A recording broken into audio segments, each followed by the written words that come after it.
নমস্কার। আজকের বিষয় আবার গেরুয়া কেন। শ্রী রামকৃষ্ণদেব একজন গেরুয়াধারী ব্যক্তিকে দেখে বলেছিলেন, আবার গেরুয়া কেন, একটা পড়লেই হলো। আমরা গেরুয়া পরি সাধু সাজার জন্য। গেরুয়া পরার অনেক প্রকার মানসিক উদ্দেশ্য হয়ে থাকে, যথা আমরা ভাবি গেরুয়া পরলে সাধু হয়ে যাব, আর আমাকে সবাই সাধু ভাববে ও সেই প্রকার আমার সাথে ব্যবহার করবে। কিন্তু গেরুয়া পরার সাথে ঈশ্বরের সাথে কোনো সম্বন্ধ নেই, কেননা গেরুয়া পরি আমরা দেহে, আর ঈশ্বর হলো আমাদের দেহি। গেরুয়া পরলে জাগতিক অনেক সুযোগ সুবিধা পাওয়া যায়, মান প্রতিষ্ঠা সহজে আসে। অবাধ্য মন মান প্রতিষ্ঠা চায়। সাধু সাজলে সহজে প্রণামী পাওয়া যায়, কিন্তু সাধু হওয়া কোনো উপাধি নয়। সাধু সাজলে আমরা দেহেই বদ্ধ হয়ে যাই।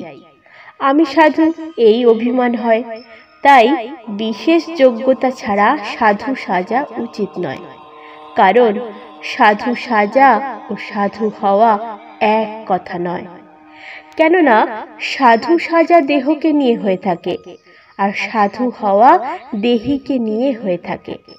তাই মনের গতি না বুঝে সাধু সাজা উচিত নয়।